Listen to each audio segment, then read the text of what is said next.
In today's episode, Angelo and I talk a bunch about really the vision behind Whisk and why it was created, some of the pain that he saw some of his friends suffering through as it relates to inventory in bars and restaurants over the years.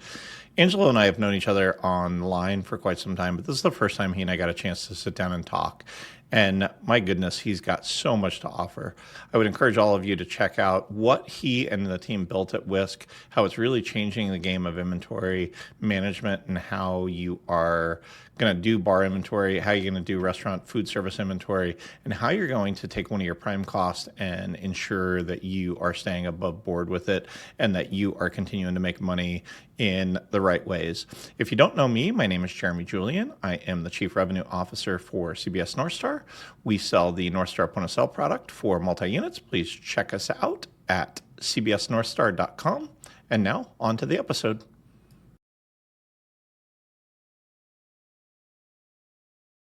Welcome back to the Restaurant Technology Guys podcast. I thank everyone out there for joining us, as I say each and every time.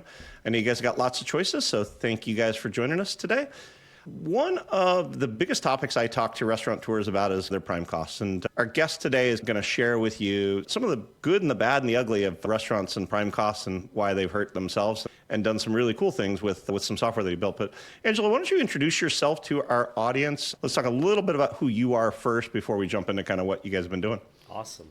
So first of all, thanks for having me on. It's always fun to be on the receiving side of a podcast, so I appreciate that. Yeah, so listen, I'm the founder and the CEO at Whisk.ai. Whisk is WISK.ai. And what we do is we really just try to give restaurateurs their time back by streamlining a lot of the back of house operations. So what that looks like is think about things that restaurants are doing already, but how do we make it a lot easier? So think about inventory, think about ordering to their suppliers, maybe entering their invoices, maybe costing out their recipes, all that kind of stuff. The boring but super important stuff, the things that restaurants didn't know they were going to do, and they're like, let's just start a restaurant, and they're like, this sucks. We try to help with all that and alleviate as much of that stress off their plate. I love that. And as I said in the intro, kind of prime costs are one of the biggest things that people struggle to figure out how to keep their arms around. You and I talked pre hitting the record button. Yeah. Give me the origin story. Like, where did it all come from? Because does anybody really need another inventory package? And I'm teasing about it, but at the same time, does anybody really need another inventory package? There's hundreds of them out there. They're going back to Remax and the DOS days. Been around long enough to remember Remax from DOS. Wow. In general, it's one of the hardest things, as you said, that most restaurants don't realize that they have to do. But if they don't do it, it really has an opportunity to hurt them from a business perspective. Yeah. Look, it's one of those things that in every other industry, it's like super obvious, but in the hospitality industry, it's okay. It's the way it is. It's fine. And I always give the analogy of take, I don't know, a Best Buy style store. Like you're selling computers, right?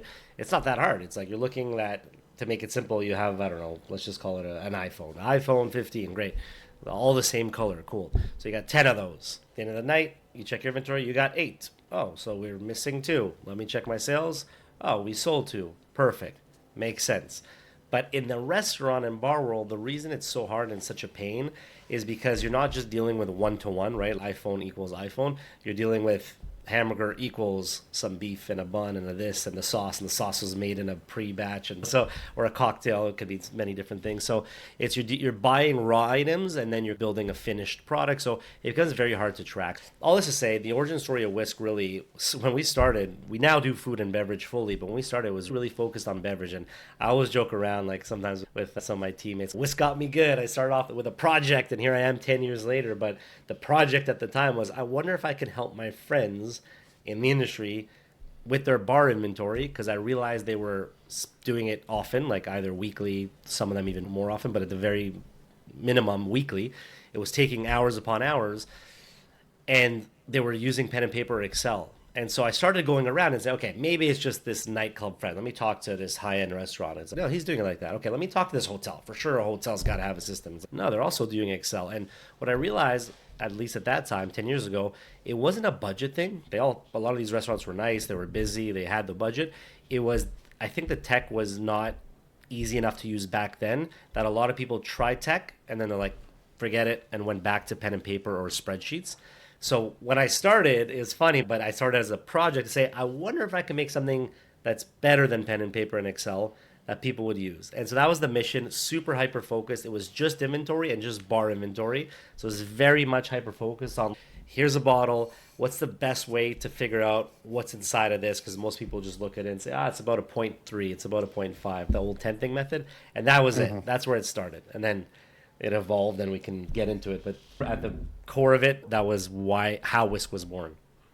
It's so funny because I try and remind people that are not restaurant people, and any of our longtime listeners know that I'm going on close to 30 years working in restaurants. Wow. It's really a manufacturing facility inside of a restaurant.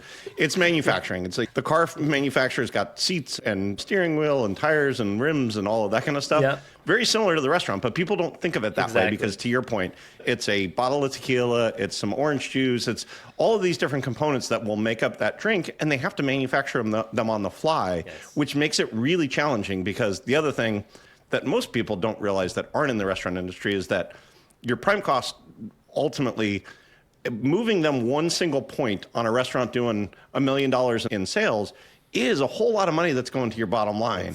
And not managing those things is huge. Yeah. Talk to me a little real quick, Angelo. Where did the bar stuff come from? Was it just because of your friend group? Was that, you said that? Was it because you really like high-end tequila and you knew if I can help these guys out, they'll give me bottle service on Saturday nights? Kind of help me understand where that came from. Funny enough, it's a good question. Funny enough, I was actually working on another startup before this, and it was actually at the time, this is, I don't know, maybe 2012, but at that time, or maybe 2013, at that time it was a guest list app. And again, now it sounds like, this is so easy to do, but back then it was somewhat novel. It was basically just digitizing, so you can see the theme. I'm just trying to digitize old school processes. So the original app I was working on was basically a digital guest list. So the idea was like a lot of places have a guest list, like an open table, but more for the night lifestyle places, just to make it easier to track who's coming. If you got a bunch of different promoters, they can update it on their phone. Everything's synced. You're building a CRM. You could remarket to people, because I found even the coolest places in the coolest cities just had clipboard with a pen and paper, and it's it. Throw it out at the end of the night. I'm like, that's crazy. They're not keeping any of that data. So I was working on that. And that's when I started seeing this kind of trend. Like I was getting close to all these different bars, working with them or whatever. And I'd see people at the end of the night. And the night, I'll never forget that it really hit me was I saw someone doing it. They were going one by one, eyeballing. He had a pen and paper with his clipboard. It was like stains all over the paper because the bar's wet and whatever. And I'm like, what are you doing? I'm doing the inventory. How often do you do this? And in that case, it was every night because it was more of a nightclub. How long does it take you? 3 hours. I'm like, you do 3 hours every night? So I'm like, it's got to be important. And that's when it started. And then I started talking to other friends in the industry, fine dining restaurant, hotel. Let me talk to casual dining. And I saw this recurring trend that it's, yes, there's some systems that exist, but it's just easy. I'll go back to pen and paper. And so that was the challenge. Can we make this as easy as pen and paper, but better? And it's hard because pen and paper is free form. Anything I see something, I just write it. So it was I know it sounds silly, but it was a hard challenge. Like, how do I make this easier to adopt than pen and paper? Yeah, so talk me through that process, because I think 10 years ago technology isn't even where it is today. The iPhone had just come out. Like, even having a phone in your pocket that can do these things, I remember early days, because again, I remember working on inventory packages where it would sync offline because you'd go into the walk-in or you'd go to the dry storage. But Wi-Fi 10 years ago sucked. The battery life on these devices sucked. So it was like, it was hard. Again, to your point, I think it has to get done because that 1 or 2 points of margin make a huge difference. And technology is constantly evolving. And today it's significantly easier than it was 10 years ago. But even in that, it was hard. So talk me through, why did you think that you could solve this with the technology that existed 10 years ago? Because it's continued to evolve, and I'm sure the product that you would almost be embarrassed about from 10 years ago, now you're like, I should have thought about it this way. No, 100%. Look, first off, to your point about the percentage points, I think people sometimes don't realize. So just to emphasize, like 1 point off $1 million in revenue is $10K, and on average, we typically can drop it 3 to 5%. We have cases where it's been 6, 7, 8%, but realistic, it's like 3 to 5% improvements in cost of goods. And that's on $1 million in sales. A lot of our clients are doing 2, 3, 4, 5, 6. So it's a lot of money. And sometimes what people don't realize is when you save, call it $25,000 or $50,000 in your bottom line, what's really powerful is you have to give or take on the type of restaurant, but multiply it roughly, let's say by 4 or 5. in top line sales exactly, to reach that same cost savings. And that's I what try people, and remind people to do this forget all that. the time. They're like, for every dollar you saved, it's $4 less in revenue that you have to make. Exactly. That's the one gap, and I just want to emphasize because this could be great for your audience potentially, but sometimes people forget that, okay, let's just work on this marketing campaign and we'll do this and get an X amount of guests, and hopefully that'll bring in 100,000. But cool, 100,000 sales maybe is, let's say, 25,000 in bottom line. So just not to confuse the two. But anyways, back to the core question. I think it was a bit of naivety. I was a bit naive. I was like, oh, I wonder if I could do this. If I knew so much about tech, I would have maybe been more scared and been like, this is impossible and there's giants out there and how can I do this? I was just like naive. And I think because I was doing it more as like a project, it made it palatable. I was like, okay, I wonder if, the iPhone's out now. It was like one of the earlier ones. I think it was even maybe an iPod Touch. And I was like, all right, I wonder if we could do this. And the concept was simple. I was like, I wonder with the phone, if we could point the camera, scan the barcode, if it could detect the image, okay, pulls it up. And then we can weigh it with a Bluetooth scale. And so that's where we started. And the first wall we hit was like, I guess we got to build a database. So I started going to some of my friends' restaurants and bars and weighing the most common bottles. So I'd be like, hey, can I come by at closing or opening? And I'd weigh empty bottles, I'd weigh full bottles, and I'd start building the database. So think of all the typical or popular vodkas, gins, whiskeys, so at least I have a starting point. And that's how it started. It was like building this database. And for me, what got me really excited is once I saw the first few restaurants like with a very shitty basic app, but using it and enjoying it and saying, oh wow, this is pretty good, I knew I was onto something. I knew there was a long way to go because the app was very basic, but just that initial thought of pointing to the bottle, it knows it's a 750 ml, I don't know, Casamigos Blanco, and then being able to place on a scale and be like, oh, there's 4.2 ounces left. Just that was magic. What I didn't realize back then was that's 5% of it. And then once you open the door, it's like, what about my ordering and my invoicing and my point of sale and my recipe? And I was like, that's when it went from my little project to, okay, we got to turn this into a real thing. I love that. Walk us through when you walk into a client that doesn't have Whisk, or quite frankly, doesn't have anything. Yep. You're now 2025, you walk into a bar, nightclub. What is the most typical thing that you see? Is it still the pen and paper, and then somebody goes back to the office and puts it into Excel and hopes that it's right and maybe pulls point of sale? Is that kind of the normal? Yeah. Because I want you to talk to our listeners out there that probably are sitting in those shoes going, crap, that's me. And I want to see a future that's beyond where I'm at today. Yeah, that's totally fair. Listen, the truth is, I would say, generally speaking, most industries still very much call it Excel or spreadsheet. So pen and paper and maybe spreadsheet generally. So that's still our biggest competitor, quote unquote. Like even some of our direct competitors, that's 10, 20% of the time. Oh, this person comes up there. Why you better? Why you different? It depends on your case. Okay, cool, fine. But 80% of the time, they're using pen and paper or spreadsheets. I've seen a shift post, I think, because everyone was locked down and had time and figuring stuff out and realizing the value of managing their cost of goods. Really, there's a little more, I would say, like education around it. Like even I feel it within the company. There's less like, why should I do inventory? It's not, that talk track isn't there anymore. So definitely people are more aware and shopping for it. So that percentage, I would say, has gone up of people who are like very much aware. But the one thing I would say is we try to focus on people who are doing something. So what I mean by that, if they're doing pen and paper and Excel, that's fine because the intention's there. It's not ideal. It probably takes long. It's probably inaccurate.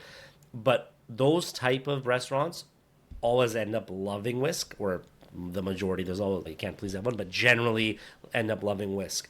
Where we've had issues, and we've learned this the hard way, is if someone's doing nothing. Because if you're doing nothing, I don't do inventory, I don't need it. But now, number one, I got to educate you, train you, whatever. But now your staff also resents Whisk because they were doing nothing. Now they're doing something. So there's no appreciation. I was spending 0 minutes on this thing. Now I'm spending an hour. Whereas the minute it's the owner's fault. It's the Whisk guy's fault. The Whisk guys, I hate it. Yeah. But if they were doing something, there's usually a big appreciation because, man, I was spending 6 hours a week. Now I'm spending 2 hours or 2.5 hours a week. So they're happy. So I would say generally we try to focus on people who are doing something. But to your point, it's still very much manual. And that looks like paper and spreadsheets. Typical restaurant, I would say, is probably going around with a piece of paper, then entering into a spreadsheet and then sending it to the head office or to the bosses or whatever with little to no understanding of why they're doing it. They're just like, oh, I count it, sent it, I'm done, which I think is also a gap. The more you can empower your staff on why they're doing it and what it means, I think generally the better you can do as a restaurant. And the other piece that I would love for you to dig into a little bit deeper on is you talked about so you've got the actuals, you got what's still left in the bottles. You talked about how you guys are tracking those bottles, but a lot of times there's a lot of different ways or reasons why inventory might be off. You've got overpours, you've got underpours, you've got theft. There's a lot of different ways. And I think a lot of times, at least what I've seen when people are using Excel, they look at it and go, oh yeah, I'm just off.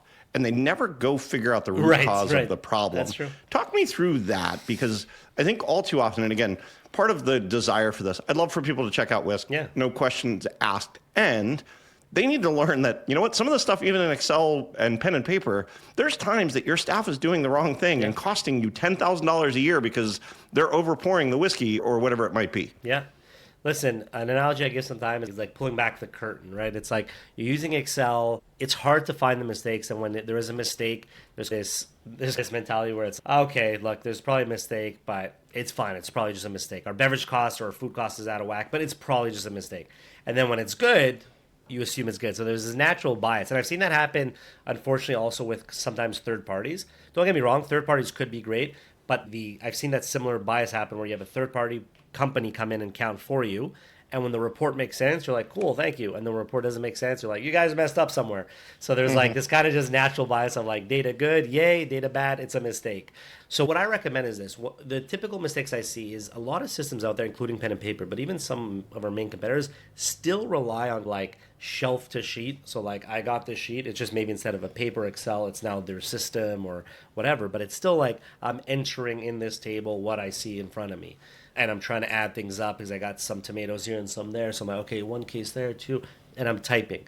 Where I think Whisk is different is we built it with the intention that, number one, you could split up the work. So you could be 10 people counting, everyone goes to the separate area and everyone's counting. Everything's syncing in real time. Number two, it works offline. So if there's areas like a fridge or whatever where Wi-Fi is weak, it works. But number three, and this is the shelf to sheet part, you don't have to count shelf to sheet. Our philosophy is forget the shelf to sheet. That makes sense if you're stuck on paper or an Excel. With Whisk, we tell people count what in the order you see it. If I'm going to my pantry, I see, I don't know, tomatoes, okay. And then next to it, I see something else, okay. And I just keep going. And then later, if there's more tomatoes, there's more tomatoes. But most people force you to go shelf to sheet, and that's where a lot of the mistakes are made because you're trying to add this and this, and then you forgot that you counted that. So all this to say, we're big fans of trying to make it as easy as possible. So scan or search what in the order you see it. If it's open, you can use our Bluetooth scale. If it's closed, you can use our visual mode. You can count by the case. You can count by the unit. That's it. That's all. Love it. So the flip side of that, and where I see things come up, and I've watched people get in almost fist fights because they're not going to make their bonus because they didn't hit their numbers, right. is that they received product in incorrectly through the back door. They received a case when it should have been a box, and that also will throw off your inventory because it's saying you should have 16 of these, you should have a case of wine, you should have 12 bottles of wine, and you really only received one bottle of wine. You ordered one bottle of wine, but you received it into the system as a case. Talk our audience through your experience in watching people, because if you order it properly but you receive it in wrong, it's in the system incorrectly. And that's where you get a lot of those variances because that's what the system says you should have. But then when I go to count, I'm off by 11 bottles. And now a word from one of our sponsors. Every restaurant operator understands the chaos of a restaurant kitchen during the meal rush. Restaurant Technologies Total Oil Management Solutions is an end-to-end automated oil management system that delivers, filters, monitors, and recycles your cooking oil, taking the dirtiest jobs out of your kitchen and letting your employees focus on more important tasks. Control the kitchen chaos with Restaurant Technologies and make your kitchen safer. No upfront cost. To learn more, check out rti-inc.com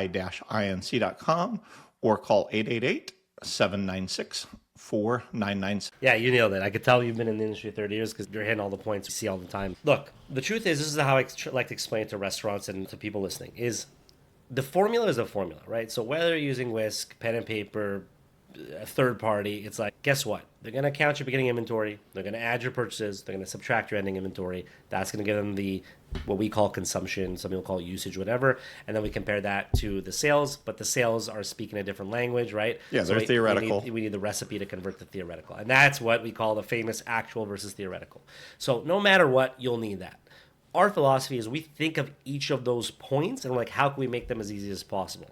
So on the inventory, we spoke a bit about it, but it's okay if it works offline, if it works real time, if I can use the camera on the phone, if I can just count in the order I see it, blah, blah, blah, blah, blah. You get the idea. It's like, great, that should be easier. On the purchasing side, you can't get easier than just snapping a picture. So for us, when invoices come in, all you have to do is you take your mobile app, snap a picture of the invoice or multiple pages of an invoice, and submit it. That's it. The AI does its thing, and then we have a human team internally from WISK that reviews it. You can also upload it. You can also forward it via email. And also we have some EDI integrations with the bigger suppliers like GFS and Cisco and US Foods and that kind of thing. But even that aside, any invoice, you just snap a picture. What's nice about WISK is that human review, to your point, is where we really make sure there's no mistakes, because that's where everything goes out of whack. On the beverage side, it's easier generally because it's usually by the unit, by the case. The sizes are usually similar, 750 ml, 1 liter, that kind of thing. Cases of beer, cases of wine. Where it gets tricky is the food side, where a lot of people fall short, but we built this specifically from the ground up, is what we call item variation. So not to get too technical, but this happens a lot. So I think your listeners... It happens a lot. Yeah, and you get products that get shipped in different chicken breast sizes are different because they're out of it at the warehouse. Exactly. Sorry, I'll let you keep... No, that's perfect, but you're nailing it. You're nailing it. So that's exactly what happens. Is it's either they ran out, so they send you a different size, or sometimes you order tomatoes from supplier A and supplier B, or sometimes the same supplier, but different pack sizes, so it's different distributor codes. Most systems handle it very basic, which is just, if this tomato was this distributor code and this one's a different distributor code and different pack size. So it's just a new item, which is a pain. WISK has the ability to not merge, because you still want them separate, but to link them, I should say, to a master item. And the master item is in your recipe. So if you have a hamburger and a slice of tomato is, 22 cents. Now, if you just received a different pack size of tomatoes, with most systems, you now have to go in, take out that tomato, replace it with a new tomato from the other vendor so you can have an accurate recipe cost. With WISK, it's just going to pull it automatically because it's linked to that master tomato. I know that seems super technical, but it's super... No, it's very common, important because both pack sizes and especially in these replacements, you now get stuck. Is that going to be the new product? Exactly. I actually heard something that is almost embarrassing. You talked about replacing that item, but linking that item. I heard some really well-known systems don't even keep historical pricing. Correct. On that previous item. Correct. So it's all just what is real time that I paid on this invoice today. And with the fluctuation, even we're recording this in March of 2025, the fluctuation in the cost of eggs has gone up and down so significantly over the last 3 months. Can you imagine it only being at the cost that you bought it today?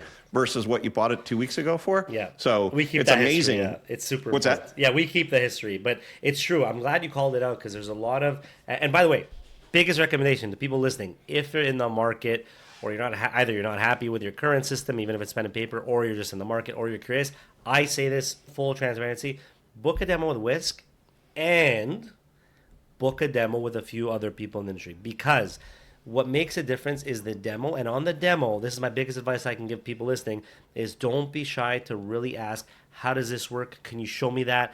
When I receive different tomatoes, can you show me? Can you show me? Show me is the key word, because where most competitors, and I've seen this, will get people is it's more of a high-level presentation, right? It's less of a demo, more of a presentation. It's less of the how, it's more of just the output. Here's all the nice reporting. Owners will buy it, and then the people implementing are like, man, this sucks. I really encourage people, do the demo and ask the how. So you said inventory is faster. How do you do it? Okay, mobile app, scan. Oh, Bluetooth scale. Okay, you mentioned invoices, but how? Show me. Recipes, how? You said integration, because some people are going to say POS integration, and they mean export the sales and upload it. It's like, oh, you actually have an API integration. Show me how that works. So in general, whether they go with WISK or not, that's my biggest advice, because in the industry, going back to that formula, everyone does the same thing on paper, which is hard for us because it's hard to market. But everyone will tell you, hey, yes, we do inventory. Yes, we help you order. Yes, we help you invoice. And yes, we help you recipe cost, et cetera, et cetera. So I get it. From a buyer's perspective, you're like, oh, they all do the same thing. But this thing is, half the price. I'll just choose that. I wouldn't want to be so naive to say, yes, they're just happen to do exactly what you do and they're half the price. So that's where I recommend people really take the time, book the demo. You don't have to book 20. Pick your top 3 that you're looking at, book the demo, see it for yourself, and then make the best decision for you and your team. Yeah, and there's 2 other pieces of advice on that I would suggest.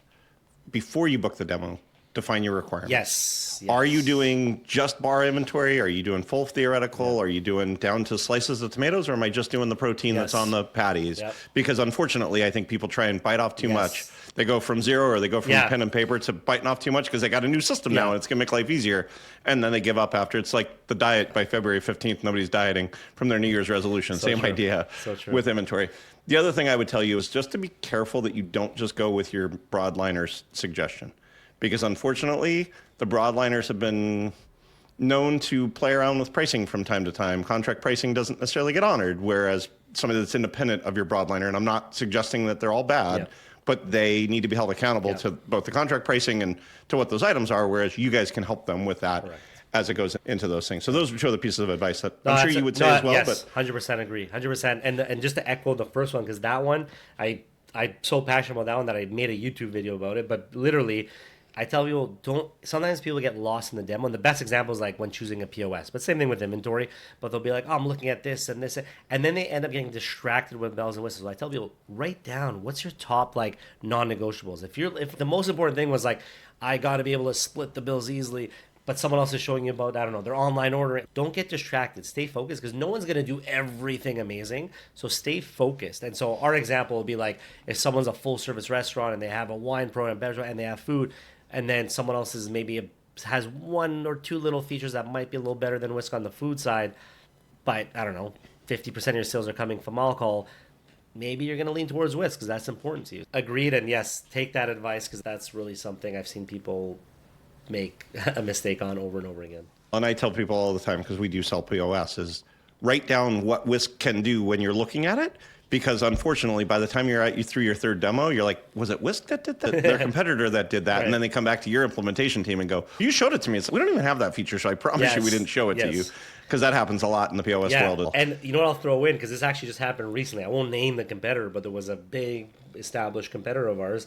And I was disappointed to see it, but I guess it's the industry. One of our clients that we're working on was like, hey, they sent me this comparison sheet, Whisk versus X. And can you take a look? And I took a look and I was like, this is sad because like half of this is just wrong. Yes, we do this. Yes, we do that. Yeah, we do. And I walked the client through it. I'm like, you remember the demo? We do this. We have a mobile app. I showed you the invoice. So in a way, it kind of worked in our favor because then they're like, oh, I guess this competitor is kind of lying, which didn't sit well with them. But it goes to show you, just to go back to book the demo for yourself, because anyone can create a quick cheat sheet comparison and say what they want. And unfortunately, not everyone's super truthful. So I hate for clients to just look at a cheat sheet, let's say between your POS and other POS, and say, oh, yeah, X POS told me this, so I guess I won't book a meeting. So definitely do your own due diligence. Don't just trust the competitor's cheat sheet because, it's probably going to be biased. Absolutely. No different than the conversation about the broadliners. Exactly. In your guys' name, and it wouldn't be a podcast in 2025 unless we talked about AI. How is AI, and you chuckle, you have your own podcast. AI is a big thing. And I know that more and more people are integrating AI into their applications. You've been around since AI existed 10 years ago, but nobody knew about it. Correct. Yeah. Now it's like everybody wants to AI it. And I just got done with the multi-unit restaurant tech show in Vegas last week, and everybody was all about AI. Explain to me what AI, but talk to me about how AI is playing a part in inventory, both machine learning as well as computer vision, as well as large language models. Like those are the three that everybody's been talking about. And how are you guys thinking about it? Yeah. It's a really interesting question. It's funny. I was talking to someone today and I was just saying, it's like, AI is like a love-hate because on one hand, it's like such a buzzword that sometimes it's like easy to turn your head away and say, I don't want to hear about an AI. But then sometimes you'll get deep into some stuff and you're like, wow, I'm living in a moment. It's like when the internet came out, like it's such a critical moment that you're like, I don't want to miss out. So I want to be more involved in AI because I want to see what's possible. So I'm leaning more towards that camp because I see so much potential and we've been implementing in many ways and ways. So the way I see it is, listen, AI in restaurants in general, there's so many different applications where obviously my brain is more leaning towards all the back of house stuff because that's what we do. So when I think about AI, I think about it from an inventory perspective, maybe from invoice processing, from maybe recommending recipes. So specifically with Whisk right now and futuristic. Right now what we do is we implemented AI when it comes to the invoice processing. Historically, we used to just use basic. It's still cool technology, but we used to use object character recognition, OCR, try to read it. Now we actually use large language models, and based on the invoice, if it's Cisco or GFS or this, it could read it instantly. It could detect if it's scratched out with a pen and things like that. So that's one area that's been really nice, and we've been leveraging it a lot, and the invoices get better over time. So there's like that kind of, again, And the accuracy is likely going to be so much better than the OCR stuff, because the OCR stuff came out in 1985. Exactly. And the cool thing is when we get volume, going back to machine learning, it gets better and better. So if it's a larger distributor, it's better because we have so many clients, let's say, I don't know, GFS or a Cisco, scanning those invoices. So those just, the learning model just learns faster, I guess, is the short answer. So that's one obvious one. A second one was more a way to help with cleaning up their accounts. So detecting duplicates, recommending when to merge things. On the recipe side, being able to see suggested recipes, because no matter what, everyone's going to have their own recipe, but be able to see, like, in general, this is how you make an old fashioned, but now you can make your old fashioned with your product in house. And then the third area, and I've seen other people do this, is more on the inventory side. On the inventory side, for now, we're still very much mobile app, real time. There's a lot of cool tech, but it's not really AI on our side. Where I've seen people get into the computer vision stuff, and it's been interesting. It's been one of our visions, but it's hard to execute. But is the idea of going around with Ray-Ban glasses, or Meta glasses, I should say, or whatever, but with a camera, and being able to, the computer recognize what's in front of them. I've seen some interesting applications. I would argue, like, accuracy is important, and you nailed it before, like one invoice is wrong, one item variation is wrong. So full on food beverage inventory right now, I still think it's tough for a regular restaurant. Where I see it having been done is, I think there's use cases. Like if you think of maybe catering, I've seen someone do it for airlines. So with airlines, when you open up those things, maybe like hotel mini bars, those type of things seem to be a bit easier because all the mini bottles are there, or things are prepackaged, and the camera could just detect, okay, cool. Yeah, there's a lot less variance in all of the different things, because even as you get to multi-units, the bar layout is going to be different between them. And there's a lot. So I've seen that one. I'm still like, it's still early. Like I know people are like, oh look, you can just point your camera, it tells you, that one I think is like less accurate. I've seen good applications, like I said, in airlines and what you can see. So don't get me wrong, there's really cool stuff happening. You think about casinos, they've had security cameras that could detect what people are pouring while they're punching. So the tech is super interesting. Where we want to head towards, and this will be a glimpse hopefully by the time this is out, it'll be live, is we wanted to get towards a full-on like video inventory. So you're just talking out loud and videoing and then whatever. But then what hit us is, what if we can do Whisk audio inventory? So this is low key, but the idea is you walk around and you're just like, 2 cases of tomatoes. Okay, I got 3.5 jars of 1 liter milk, whatever. And you're just talking out loud. Because we have their invoices in our system, we could use transcription language models to like whisper, whatever, to transcribe audio into text and then match that text with what they have in it. So that's one area that's not existing yet, but that we're testing out. I'll call it alpha version. So hopefully by the time this comes out, maybe it's, yes, it was a success, or people hated it and no one wants to do audio inventory. So we'll find out. That's really cool, though. I hadn't considered that. We actually had, you alluded to the computer vision stuff. The founders of Nomad Go were on the show. There you go. And they've got some unique computer vision stuff that, as everything does, they've got a vision that they can help make inventory easy.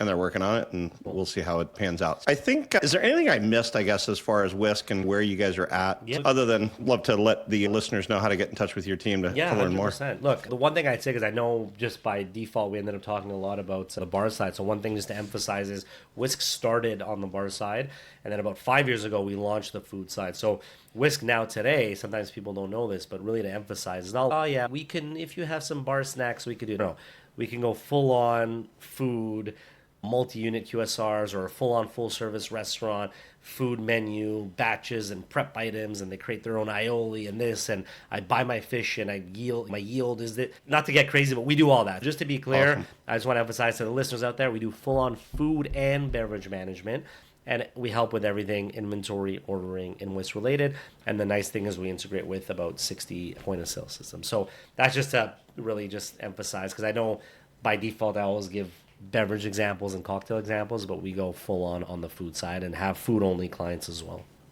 Love that. How do people get in touch? How do people learn more? How do people book that demo that you alluded to earlier? Yeah, super easy. So the easiest way, whisk.ai. So just WISK.ai. Everything's on the website. My philosophy is like the website should be so easy that we don't have to create sales material that's separate. So you can find all the details, the feature pages, the demo page there. There's a book a free call at the top.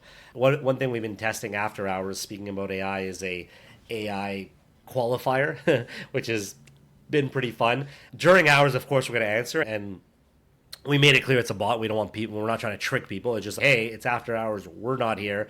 Instead of leaving us a voicemail, if you want to just see if you're a good fit, just talk to our bot. So we just launched it like a week ago. We got a couple of recordings. So it's been interesting. But the short answer, Whisk.ai. You can book a call. We'll talk to you to make sure it's a good fit. And then if we think you're a good fit, is we book a demo. And the worst case scenario is you're like, no, I don't like it. The best case is you get to see it for yourself. It's something you think you can see yourself using, and great, right? But like, it's really a no pressure demo. So that's one thing we emphasize. We're really not that team that's going to call you 75 times. It's like, book the demo, see it for yourself. If you like it, great. If not, don't worry, there's no strings attached. Love that. And as I said earlier, I know you've got your own show. You want to plug that for just a second for those that want to learn more about what you do? Absolutely. So like I said, website's Whisk.ai, and the good thing is we try to put everything there, so you can also find the podcast there under like resources. All the podcast episodes will be there, and you can watch the YouTube if you like video, or you could listen to it on Spotify, Apple, etc., etc. The podcast is called Whisking It All. Whisking It All, and the idea is we meet with a restaurateurs, bar operators, or just people in the industry as a whole, whether it's tech related or not.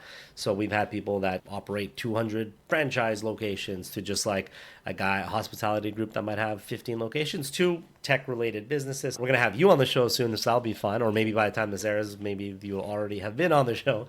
But yeah, so if anyone wants to check that out, Whisk.ai, you'll find the podcast, you'll find our resources. And if you want to follow me on LinkedIn, I post a lot of hospitality style content. You can follow me, Angelo Esposito, on LinkedIn. And I also, this is less well known because I do it more just for me and to help people, but angeloesposito.com. All I do is I post learnings of me building the business with my team. So like hiring people, how to do this, delegating better, how to be less stressed. So I just, every week, every Sunday, I post an article. So that's more just if anyone wants more business advice, I post it. It's free, angeloesposito.com.